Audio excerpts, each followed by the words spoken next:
Hello friends, welcome to my YouTube channel. आज हम लोग इस एसएससी के सेशन में कुछ एसएससी के महत्वपूर्ण प्रश्नों का विश्लेषण करेंगे, क्योंकि इस टॉपिक से एसएससी एग्जाम में बहुत सारे क्वेश्चन पूछे जा रहे हैं अभी। तो आइए मेरे साथ वीडियो में एंड तक बने रहें। देखिए, आज का हमारा पहला प्रश्न है कि किसने गदर आंदोलन में महत्वपूर्ण भूमिका निभाई थी। तो इसका राइट आंसर हो जाएगा बी, लाला हरदयाल ने निभाया था। देखिए, इसके बारे में कुछ इंपॉर्टेंट पॉइंट्स। गदर पार्टी की स्थापना का बात करें तो 1913 में हुआ था, सैन फ्रांसिस्को में हुआ था, जो अमेरिका में पड़ता है, और लाला हरदयाल के प्रयासों से हुई थी। ठीक है, इसका उद्देश्य बात करें तो सशस्त्र संघर्ष के माध्यम से भारत को अंग्रेजी दास्ता से मुक्ति देना था। इस टॉपिक से आपको याद करना है कि गदर पार्टी का स्थापना 1913 में लाला हरदयाल ने किया था, सैन फ्रांसिस्को अमेरिका में। फिर देखिए, नेक्स्ट क्वेश्चन है कि किस युग में पत्थर के औजार सबसे पहले पाए गए थे। तो इसका राइट आंसर हो जाएगा बी, पूरा पाषाण युग में पाए गए थे। देखिए, कुछ इंपॉर्टेंट पॉइंट्स इस पर आधारित। तो पूरा पाषाण काल में आग का भी उत्पत्ति हुई थी। ठीक है, और पहिए का आविष्कार जो है नव पाषाण काल में हुआ था। इस टॉपिक से आपको इतना याद करना है। फिर देखिए, नेक्स्ट क्वेश्चन है कि आय और उपभोग किससे संबंधित है। तो इसका राइट आंसर हो जाएगा ए, प्रत्यक्ष रूप से संबंधित है। देखिए, यह क्या होता है प्रत्यक्ष रूप। तो आय और उपभोग जो है प्रत्यक्ष रूप से संबंधित है। उपभोग एक क्रिया है जिसके द्वारा अपनी प्रत्यक्ष संतुष्टि के लिए वस्तुओं और सेवाओं का उपभोग किया जाता है। फिर देखिए, नेक्स्ट क्वेश्चन है कि विश्व का प्रथम ग्रीन इस्लामिक ब्रांड किस देश ने जारी किया है। यह क्वेश्चन बहुत इंपॉर्टेंट है, बहुत बार एग्जाम में पूछा जा चुका अब तक।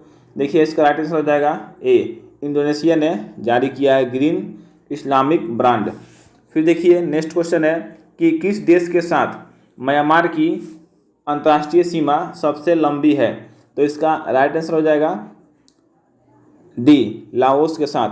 देखिए, इसके बारे में कुछ इंपॉर्टेंट पॉइंट्स। और भारत का बात करें तो भारत की स्थलीय सीमा जो है सर्वाधिक बांग्लादेश के साथ लगता है, 4096 किलोमीटर के साथ लगती है। फिर देखिए, नेक्स्ट क्वेश्चन है कि किस वर्ष उपभोक्ता संरक्षण अधिनियम यानी कोपरा पारित किया गया था। तो इसका राइट आंसर हो जाएगा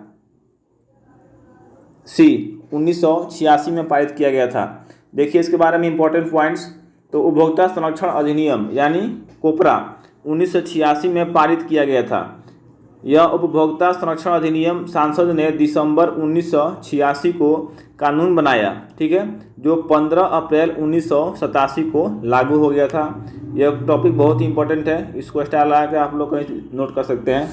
फिर देखिए, नेक्स्ट क्वेश्चन है कि निम्न में से किस नौपाषाणिक स्थल से गर्त निवास के प्रमाण मिलते हैं। तो इसका राइट आंसर हो जाएगा ए, बुर्ज होम से मिलते हैं। देखिए, बुर्ज होम क्या है, इसके बारे में इंपॉर्टेंट पॉइंट्स। देखिए, तो बुर्ज होम जो है श्रीनगर का पुरातात्विक महत्व वाला कश्मीर का प्रमुख ऐतिहासिक स्थल है, जो शालीमार गार्डन के उत्तर पश्चिम दिशा में स्थित है। देखिए, नेक्स्ट क्वेश्चन है कि किस मध्यकालीन शासक को जगत गुरु कहा जाता था। तो इसका राइट आंसर हो जाएगा बी, इब्राहिम आदिल शाह को। यह क्वेश्चन बहुत ही इंपॉर्टेंट है, जगत गुरु का बात हो रहा है यहाँ पे। फिर देखिए, इसके बारे में कुछ इंपॉर्टेंट पॉइंट्स। तो इब्राहिम आदिल शाह जो है बीजापुर के आदिल शाही वंश का चौथा सुल्तान था, और उनका पूरा नाम का बात करें तो अब्दुल मुजफ्फर इब्राहिम आदिल शाह, जो जगत गुरु थे, वो बादशाह थे। ठीक है, फिर देखिए, नेक्स्ट क्वेश्चन है कि निम्न में से किस धर्म से अणुव्रत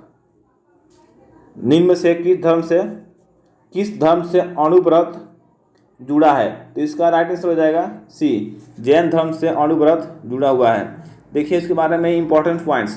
तो देखिए, अणुव्रत शब्द का अगर बात करें हम, तो अणुव्रत शब्द जैन धर्म से जुड़ा है। ठीक है, महावीर के अनुसार अणुव्रत 5 होते हैं। इसको ध्यान रखिएगा, ये बहुत इंपॉर्टेंट है, इसको आप लोग स्टार लगा लीजिएगा।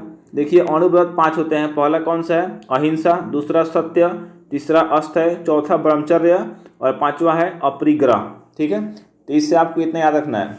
फिर देखिए, नेक्स्ट क्वेश्चन है कि निम्न में से कौन सा पतन पनामा नहर के उत्तरी सिरे पर स्थित है। पनामा नहर के उत्तरी सिरे पे। तो इसका राइट आंसर हो जाएगा बी, कोलोन स्थित है। देखिए, पनामा नहर के बारे में कुछ इंपॉर्टेंट पॉइंट्स बहुत एग्जामों में पूछे जाते हैं। पनामा नहर के बारे में क्वेश्चन देखिए इस नहर का निर्माण यानी पनामा नहर का निर्माण जो है 14 अगस्त 1914 को पूरा हुआ था, ठीक है। और पनामा नहर जो है प्रशांत महासागर तथा कैरिबियन सागर होकर अटलांटिक महासागर को जोड़ता है। इससे आपको याद रखना है कि पनामा नहर जो है प्रशांत महासागर तथा अटलांटिक महासागर को जोड़ता है, यह बहुत ही इंपॉर्टेंट है। फिर देखिए नेक्स्ट क्वेश्चन है कि सिंधु घाटी सभ्यता के शहरों की गलियां थी, इसका राइट आंसर हो जाएगा ए, चौड़ी और सीधी थी, ठीक है। इससे आपको इतना याद रखना है। फिर नेक्स्ट क्वेश्चन है कि मिलिंद पानहो क्या है, मिलिंद पानहो क्या है, तो इसका राइट आंसर हो जाएगा डी, बौद्ध पाठ है, एक बौद्ध धर्म का एक पाठ है बुक का। देखिए इसके बारे में हम पढ़ते हैं क्या है। देखिए तो मिलिंद पानहो जो है एक बौद्ध पाठ या ग्रंथ है जो इंडो ग्रीक शासक मिनेंडर एवं बौद्ध भिक्षु नागसेन के संवाद के रूप में रचित है। आपको इस क्वेश्चन से इतना याद रखना है। फिर नेक्स्ट क्वेश्चन है कि निम्नलिखित में से राष्ट्रकूटों की प्रारंभिक राजधानी कौन सी थी, तो इसका राइट आंसर हो जाएगा डी, मयूरखिंडी थी। फिर देखिए नेक्स्ट क्वेश्चन है कि निम्नलिखित में से किस शासक ने विजय स्तंभ का निर्माण कराया था, तो इसका राइट आंसर हो जाएगा ए, राणा कुंभा ने कराया था। यहाँ पर होगा राणा कुंभा ने कराया था विजय स्तंभ का निर्माण। देखिए इसके बारे में इंपॉर्टेंट पॉइंट्स। देखिए विजय स्तंभ जो है राजस्थान में स्थित है, ठीक है। और इसे मेवाड़ नरेश राणा कुंभा ने मोहम्मद खिलजी के नेतृत्व वाली मालवा की सेना पर सारंगपुर की लड़ाई में विजय के स्मारक के रूप में सन 1440 से 48 के मध्य बनवाया था विजय स्तंभ, ठीक है। इससे आपको याद रखना ये पॉइंट। फिर देखिए नेक्स्ट क्वेश्चन है कि बाबर ने भारत पर किस वर्ष में आक्रमण किया था, तो इसका राइट आंसर हो जाएगा ए, 1526 में आक्रमण किया था। देखिए इसके बारे में इंपॉर्टेंट पॉइंट्स। तो देखिए 1504 ईस्वी में काबुल तथा 1507 ईस्वी में कंधार को जीता बाबर ने, ये बाबर का बात चल रहा है, तथा बादशाह की उपाधि धारण की। उस समय बाबर से बादशाह हो गया और 1519 से लेकर 1526 ईस्वी तक भारत पर इनमें से 5 बार आक्रमण किया बाबर ने। और 1526 में इन्होंने पानीपत के मैदान में दिल्ली सल्तनत के अंतिम सुल्तान, ध्यान देना इसे, दिल्ली सल्तनत का अंतिम सुल्तान इब्राहिम लोदी को हराकर मुगल साम्राज्य की नींव रखी। यह टॉपिक बहुत ही इंपॉर्टेंट है कि बाबर ने भारत में अपना मतलब कद कब जमाया था, इसको आपको याद रखना हमेशा। फिर देखिए नेक्स्ट क्वेश्चन है कि खानवा के युद्ध में बाबर द्वारा पराजित किया जाने वाला कौन सा राजपूत राजा था, तो इसका राइट आंसर हो जाएगा ए, राणा सांगा था, ठीक है। देखिए इसके बारे में कुछ इंपॉर्टेंट पॉइंट्स राणा सांगा के बारे में और खानवा के युद्ध के बारे में। तो खानवा के युद्ध जो है 16 मार्च 1527 ईस्वी को आगरा से 35 किलोमीटर दूर खानवा गांव में बाबर एवं मेवाड़ के राणा सांगा के मध्य लड़ा गया। और पानीपत के युद्ध के बाद बाबर द्वारा लड़ा गया यह दूसरा बड़ा युद्ध था, ठीक है। फिर देखिए नेक्स्ट क्वेश्चन है कि किस क्रांतिकारी को अंग्रेजों ने फांसी की सजा दी थी, तो इसका राइट आंसर हो जाएगा सी, राजगुरु को दी थी। अब देखिए इसके बारे में इंपॉर्टेंट पॉइंट्स कि राजगुरु के साथ कौन कौन और भी थे, राजगुरु अकेले नहीं थे उस समय। देखिए तो 23 मार्च 1931 का दिन था जिस समय भगत सिंह, सुखदेव और राजगुरु को अंग्रेजी हुकूमत ने फांसी दे दी थी और उन्हें लाहौर षड्यंत्र के आरोप में फांसी की सज़ा सुनाई गई थी। यह क्वेश्चन बहुत ही इंपॉर्टेंट है और बहुत एग्जाम में पूछा गया है और आगे भी आने की संभावना है, ठीक है। तो इससे आपको याद रखना है 3 लोगों का नाम, भगत सिंह, राजगुरु, सुखदेव, ठीक है। देखिए नेक्स्ट क्वेश्चन है कि कौन सा उपन्यास भारत के स्वतंत्रता सेनाओं के लिए प्रेरणा का स्रोत बना था, इसका राइट आंसर हो जाएगा बी, आनंद मठ बना था। देखिए आनंद मठ के बारे में कुछ इंपॉर्टेंट पॉइंट्स। तो देखिए प्रसिद्ध पुस्तक आनंद मठ, ठीक है, यह बंकिम चंद्र चट्टोपाध्याय द्वारा लिखी गई थी। इस पुस्तक का जो है मूल रूप से 1882 में लिखी गई थी, ठीक है। इसको आप याद रखिएगा कि आनंद मठ का रचयिता कौन है, तो बंकिम चंद्र चटर्जी 1882 में किए थे रचयिता इसका।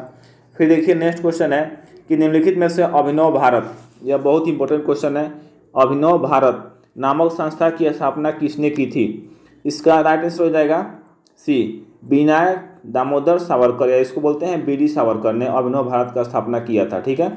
फिर देखिए नेक्स्ट क्वेश्चन है कि भारत में सिपाही विद्रोह की शुरुआत कहाँ से हुई थी, सिपाही विद्रोह, इसका राइट आंसर हो जाएगा डी, मेरठ से हुई थी।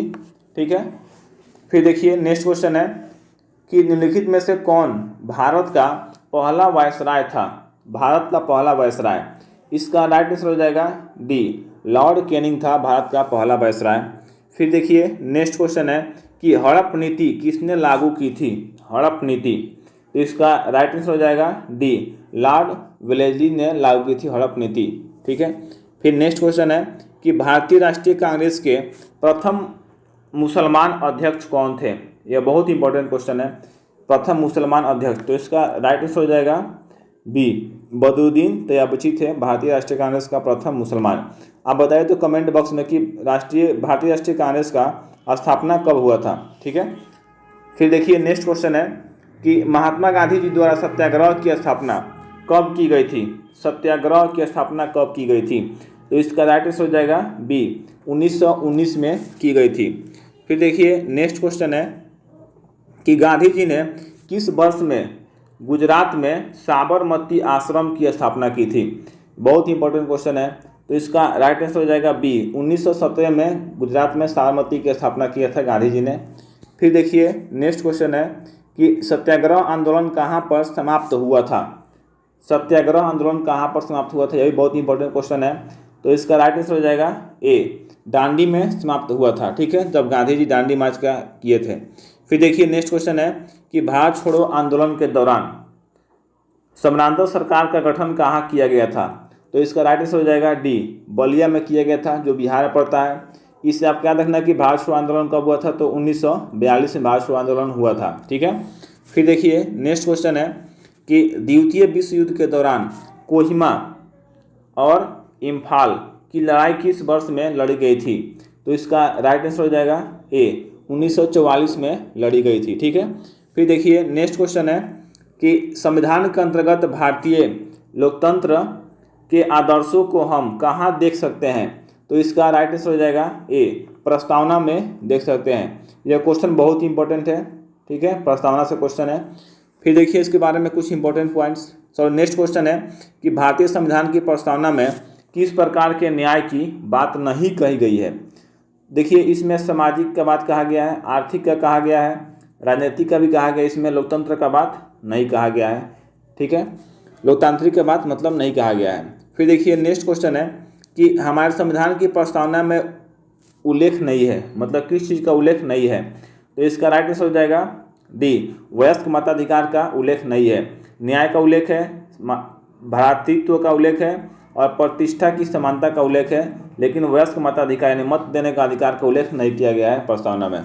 फिर देखिए नेक्स्ट क्वेश्चन है कि संविधान सभा ने भारत के संविधान को कब अंगीकृत किया, इसका राइट आंसर हो जाएगा डी, 26 नवंबर 1949 को अंगीकृत किया था। ठीक है, और 26 जनवरी 1950 से लागू कर दिया गया था। ठीक है, इसे ध्यान रखना है कि 26 जनवरी 1950 को संविधान हमारा लागू हो गया था। ठीक है, फिर देखिए नेक्स्ट क्वेश्चन है कि निम्नलिखित में से कौन सा राजनीतिक अधिकार नहीं है, तो इसका राइट आंसर हो जाएगा बी, जीवन जीने का अधिकार राजनीतिक अधिकार नहीं है। मत देने का अधिकार है, चुनाव लड़ने का भी अधिकार है, और इनमें से कोई नहीं, तो बात अलग है।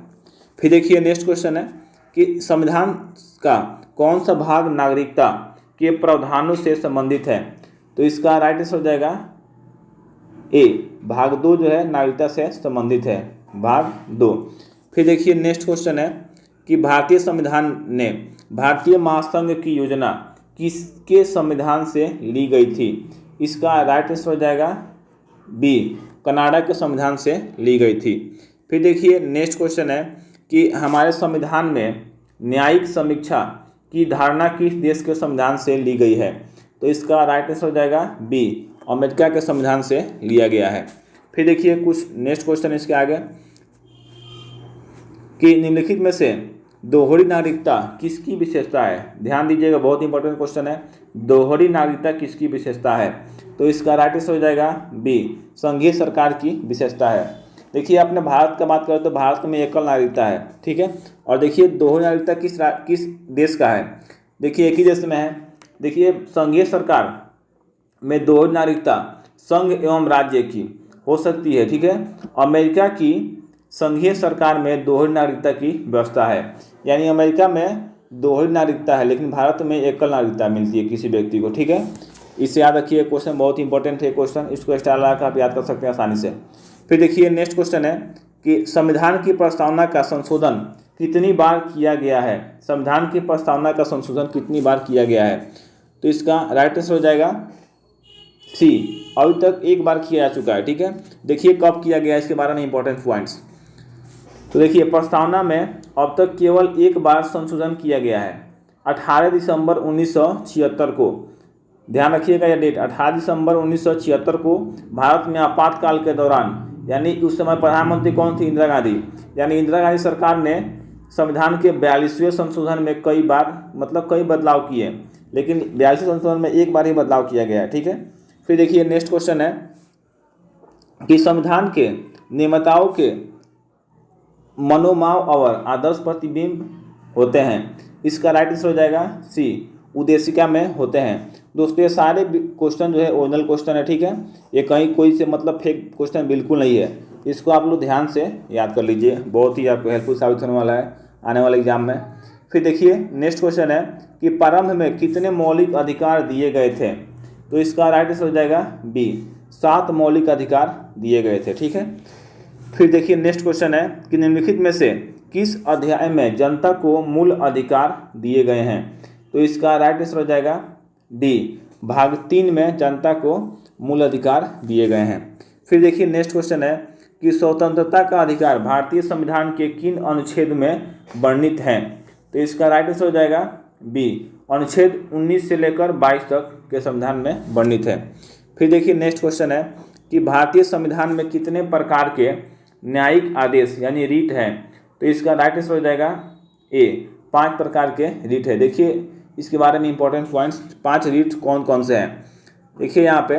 तो संविधान में उल्लेखित ये 5 न्यायिक रीट इस प्रकार है, पहला है बंदी प्रत्यक्षीकरण, दूसरा है परमादेश, तीसरा है प्रतिषेध, चौथा है अधिकार परीक्षा, 5वां है प्रेषण।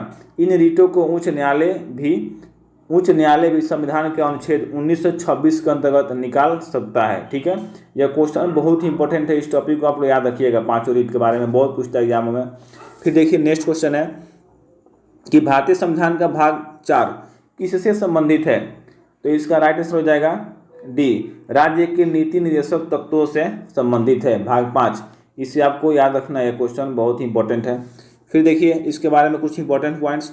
तो भारतीय संविधान के अनुच्छेद 326 एक सार्वभौमिक वयस्क मताधिकार को निर्वाचन सरकार के सभी स्तरों के चुनावों के आधार के रूप में परिभाषित करता है, यानी 326 में मत देने का अधिकार के बारे में बात किया गया है। फिर देखिए नेक्स्ट क्वेश्चन है कि मत देने का अधिकार किस कोटि से संबंधित है, तो इसका राइट आंसर हो जाएगा डी, राजनीतिक अधिकार है मत देने का, ठीक है, बहुत इंपॉर्टेंट क्वेश्चन है।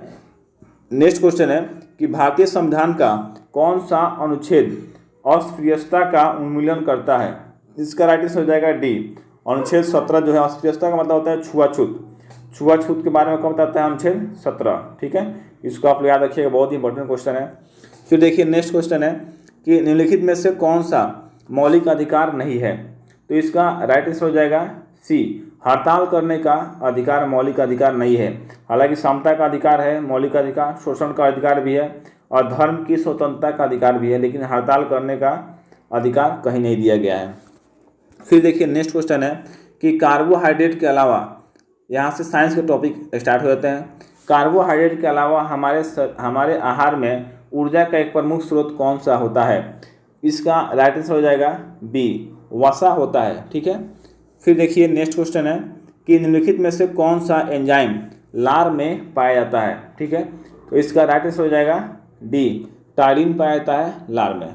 फिर देखिए नेक्स्ट क्वेश्चन है कि लार जो है किसके पाचन में मदद करती है, इसका राइट आंसर हो जाएगा बी, स्टार्च के पाचन में लार मदद करती है। फिर नेक्स्ट क्वेश्चन है कि दूध को दही में स्कंदित करने वाला एंजाइम है, इसका राइट आंसर हो जाएगा ए, रेनिन है। फिर देखिए नेक्स्ट क्वेश्चन है कि निम्नलिखित में से किसको आरबीसी का कब्रिस्तान कहा जाता है, आरबीसी का कब्रिस्तान कहा जाता है, इसका राइट आंसर हो जाएगा बी, स्प्लीन या प्लीहा को आरबीसी का शमशान घाट कहा जाता है, ठीक है। फिर देखिए नेक्स्ट क्वेश्चन है, यह भी क्वेश्चन बहुत इंपॉर्टेंट था निम्नलिखित में से कौन सा एक रेशेदार प्रोटीन है? तो इसका राइट आंसर हो जाएगा डी, केराटिन एक रेशेदार प्रोटीन है। फिर नेक्स्ट क्वेश्चन है कि निम्नलिखित में से किस भारी धातु की विषाक्तता यकृत यानी सिरोसिस पैदा करती है? तो इसका राइट आंसर हो जाएगा ए, कॉपर। ठीक है, बहुत ही इंपॉर्टेंट क्वेश्चन है। फिर नेक्स्ट क्वेश्चन है कि मानव शरीर अपनी अधिकांश ऊर्जा वनस्पति जो है भोजन से किस रूप में प्राप्त करता है? तो इसका राइट आंसर हो जाएगा डी, कार्बोहाइड्रेट के रूप में प्राप्त करता है। फिर देखिए नेक्स्ट क्वेश्चन है कि वह कौन सी धातु है जो विटामिन B12 की एक घटक है? इसका राइट आंसर हो जाएगा डी, कार्बोहाइड्रेट। नेक्स्ट क्वेश्चन है कि निम्नलिखित में से किसमें विटामिन सी की मात्रा सबसे अधिक होती है? इसका राइट आंसर हो जाएगा डी, नींबू में सबसे अधिक होती है। नेक्स्ट क्वेश्चन है कि रेटिना पर बने प्रतिबिंब का प्रभाव लगभग कितने सेकंड तक बना रहता है? तो इसका राइट आंसर हो जाएगा ए, 1/10 सेकंड तक बना रहता है। बहुत ही इंपॉर्टेंट क्वेश्चन है, बहुत बार एग्जाम में आ चुका है ये वाला। फिर नेक्स्ट क्वेश्चन है कि प्रकाशीय फाइबर किस सिद्धांत पर कार्य करता है? तो इसका राइट आंसर हो जाएगा डी, पूर्ण आंतरिक परावर्तन यानी टोटल इंटर रिफ्लेक्शन पे कार्य करता है। नेक्स्ट क्वेश्चन है कि ऑप्टिकल फाइबर का आविष्कार किसने किया था? यह बहुत ही इंपॉर्टेंट क्वेश्चन है, आज के ज़माने में बहुत सारे क्वेश्चन पूछे जा रहे हैं इस पे, ऑप्टिकल फाइबर पे। तो इसका राइट आंसर हो जाएगा बी हो जाएगा, नरेंद्र कपानी ने किया था ऑप्टिकल फाइबर का आविष्कार। ठीक है, अब जो हमारा नेट है ना चलाने का माध्यम, वो ज़मीन के माध्यम से आएंगे और नेट कभी भी बारिश और आंधी तूफान आने से कोई मतलब प्रभाव नहीं पड़ेगा उस पर। ठीक है, ऑप्टिकल फाइबर बहुत ही इंपॉर्टेंट क्वेश्चन है और इस पर बहुत सारे क्वेश्चन बन रहे हैं अभी प्रेजेंट टाइम में। फिर नेक्स्ट क्वेश्चन है कि लेंस जो है किससे बनता है? तो इसका राइट आंसर हो जाएगा बी, फ्लिंट कांच से बनता है लेंस। ये बहुत इंपॉर्टेंट क्वेश्चन है। फिर नेक्स्ट क्वेश्चन है कि उत्तल यानी कन्वेक्स और अवतल यानी कनकेव मिरर किसके उदाहरण है? तो इसका राइट आंसर हो जाएगा बी, गोलीय दर्पण का उदाहरण है। नेक्स्ट क्वेश्चन है कि निम्नलिखित में से कौन एक संक्रमण धातु नहीं है? संक्रमण धातु, इसका राइट आंसर हो जाएगा डी, रेडियम। फिर देखिए नेक्स्ट क्वेश्चन है कि निम्नलिखित में से किसमें सिल्वर नहीं होता है? इसका राइट आंसर हो जाएगा ए, जर्मन में सिल्वर नहीं होता है। फिर नेक्स्ट क्वेश्चन है कि आरएन किस तत्व का रासायनिक चिन्ह है? आरएन, इसका राइट आंसर हो जाएगा आरएन यानी होता है रेडियम। ठीक है, इसका याद रखना है, रेडियम, सॉरी आरएन होता है रेडॉन का, ये नहीं होगा। इसका राइट आंसर हो जाएगा क्या? रेडॉन। ऑप्शन नंबर हो जाएगा बी। फिर देखिए नेक्स्ट क्वेश्चन है कि उस एकमात्र धातु का नाम बताएं जो जीवाणुरोधी यानी एंटीबैक्टीरियल होते हैं। तो इसका राइट आंसर हो जाएगा डी, कॉपर होता है जीवाणुरोधी और एंटीबैक्टीरियल। इस पर कभी जंग नहीं लगता है, इस कारण क्या होता है, लोहे पर जो है कॉपर का ऑक्साइड चढ़ाया जाता है। फिर नेक्स्ट क्वेश्चन है कि पीतल किसकी मौजूदगी में निरंतर रहने से वायु में रंगहीन हो जाता है? इसका राइट आंसर हो जाएगा बी, हाइड्रोजन सल्फाइड के। फिर नेक्स्ट क्वेश्चन है कि व्यापार में कितने चक्र होते हैं? इसका राइट आंसर हो जाएगा ए, 4 चरण होते हैं व्यापार में। फिर नेक्स्ट क्वेश्चन है कि भारतीय अर्थव्यवस्था में शिथिल काल है, इसका राइट आंसर हो जाएगा सी, जनवरी से लेकर जून तक को बोलते हैं शिथिल काल। फिर नेक्स्ट क्वेश्चन है कि मुद्रा में रूप में व्यक्त किया गया किसी वस्तु का मान क्या कहलाता है? इसका राइट आंसर हो जाएगा ए, मूल्य कहलाता है। फिर नेक्स्ट क्वेश्चन है कि भारत में सबसे दाल का उत्पादन किस राज्य में होता है, माने सबसे अधिक दाल का उत्पादन किस राज्य में होता है? तो इसका राइट आंसर हो जाएगा सी, मध्य प्रदेश में होता है। अभी क्वेश्चन बहुत ही इंपॉर्टेंट है, कोई सोच नहीं सकता है कि ऐसा क्वेश्चन पूछेगा एसएससी ने। ठीक है, फिर नेक्स्ट क्वेश्चन है कि भारतीय बैंकों की अधिकतम शाखाएं किस देश में है? इसका राइट आंसर हो जाएगा डी, यूनाइटेड किंगडम में यानी यूके यानी ब्रिटेन में सबसे अधिक भारतीय बैंकों की शाखाएं हैं। फिर नेक्स्ट क्वेश्चन है कि कार्यपालक द्वारा बनाए गए कानूनों को क्या कहते हैं? इसका राइट आंसर हो जाएगा डी, प्रत्यायोजित विधान कहते हैं। फिर नेक्स्ट क्वेश्चन है कि कौन सा एक वैकल्पिक धन यानी अल्टरनेटिव मनी का उदाहरण है? इसका राइट आंसर हो जाएगा सी, चेक है। ठीक है, किसी बैंक का चेक। फिर नेक्स्ट क्वेश्चन है कि ग्रीन बैंकिंग क्या अर्थ है? इसका राइट आंसर हो जाएगा डी हो जाएगा, इनमें से कोई नहीं। ठीक है, देखिए ऐसा क्वेश्चन पूछा गया था इसलिए डालना पड़ा। फिर नेक्स्ट क्वेश्चन है कि 11 यूरोपीय राष्ट्रों में शुरू की गई साझी मुद्रा को क्या कहते हैं। इसका राइट आंसर हो जाएगा बी, यूरो कहते हैं। ठीक है, यानी यूरोपियम ज़्यादा क्या चलता है, यूरो चलता है। ठीक है, फिर नेक्स्ट क्वेश्चन है कि जीएसटी परिषद में कितने सदस्य होते हैं, गुड्स एंड सर्विस टैक्स। इसका राइट आंसर हो जाएगा बी, 33 सदस्य होते हैं। फिर नेक्स्ट क्वेश्चन है कि ब्याज की दर और उपभोग के स्तर के बीच संबंध पर सबसे पहले किसने कल्पना की। इसका राइट आंसर हो जाएगा बी, मिल्टन फ्राइडमैन ने किया था। फिर नेक्स्ट क्वेश्चन है कि विश्व व्यापार संगठन की स्थापना कब हुई थी। इसका राइट आंसर हो जाएगा ए, 1995 में हुई थी। फिर देखिए विश्व व्यापार संगठन यानी WTO का फुल फॉर्म क्या है, तो इसका राइट आंसर हो जाएगा वर्ल्ड ट्रेड ऑर्गेनाइजेशन। इसका राइट ऑप्शन क्या हो जाएगा, ए ही हो जाएगा, वर्ल्ड ट्रेड ऑर्गेनाइजेशन। फिर नेक्स्ट क्वेश्चन है कि मुक्त व्यापार का क्या अर्थ है। इसका राइट आंसर हो जाएगा सी, माल और सेवाओं का अनियंत्रित आदान प्रदान। फिर नेक्स्ट क्वेश्चन है कि निम्नलिखित में से किसी अर्थव्यवस्था में कौन सा कार्य है जो केंद्रीय बैंकों के कार्यों में शामिल नहीं है। तो इसका राइट आंसर हो जाएगा सी, सरकारी खर्च पर नियंत्रण। फिर नेक्स्ट क्वेश्चन है कि व्यापार नीति में शामिल है। इसका राइट आंसर हो जाएगा ए, निर्यात आयात नीति। बहुत इंपॉर्टेंट क्वेश्चन है। फिर नेक्स्ट क्वेश्चन है कि भारत में स्टॉक मार्केट के विनियमन के लिए कौन सी केंद्रीय एजेंसी जिम्मेदार है। तो इसका राइट आंसर हो जाएगा डी, सेबी जिम्मेदार है। ठीक है, स्टॉक मार्केट के बारे में सारा सेबी का काम होता है देख रेख करना। फिर नेक्स्ट क्वेश्चन है कि भारत में दशमिक मुद्रा प्रणाली किस वर्ष में शुरू हुई थी। ये बहुत इंपॉर्टेंट क्वेश्चन है।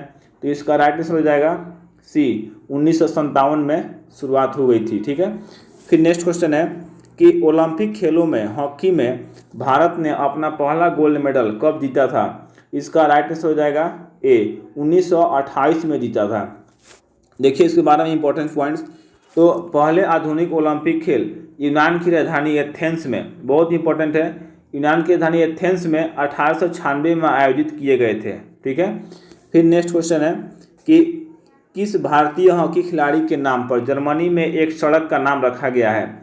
इसका राइट आंसर हो जाएगा ए, मेजर ध्यानचंद्र, जिसे भारत के हॉकी का जादूगर के रूप में जाना जाता है। फिर नेक्स्ट क्वेश्चन है कि पहले राष्ट्रमंडल खेल वर्ष 1930 में कहाँ आयोजित किए गए थे। इसका राइट आंसर हो जाएगा सी, हैमिल्टन कनाडा में आयोजित किए गए थे। नेक्स्ट क्वेश्चन है कि बाउंसर शब्द का प्रयोग किस खेल में किया जाता है, बाउंसर। इसका राइट आंसर हो जाएगा डी, क्रिकेट में किया जाता है। नेक्स्ट क्वेश्चन है कि ग्रीन पार्क स्टेडियम कहाँ स्थित है। इसका राइट आंसर हो जाएगा डी, कानपुर में स्थित है। फिर नेक्स्ट क्वेश्चन है और लास्ट क्वेश्चन है कि IPL टूर्नामेंट का पहला खिताब किस टीम ने जीता था। तो इसका राइट आंसर हो जाएगा ए, राजस्थान रॉयल्स ने जीता था। देखिए इसके बारे में इंपॉर्टेंट पॉइंट्स। तो देखिए IPL जो है ना, इसको बोलते हैं इंडियन प्रीमियम लीग की शुरुआत जो है 2008 में हुई थी और T20 की शुरुआत जो है 2005 में हुआ था। यह क्वेश्चन बहुत ही इंपॉर्टेंट है। तो लास्ट में जाते जाते दोस्तों मेरे चैनल को सब्सक्राइब जरूर करें। धन्यवाद।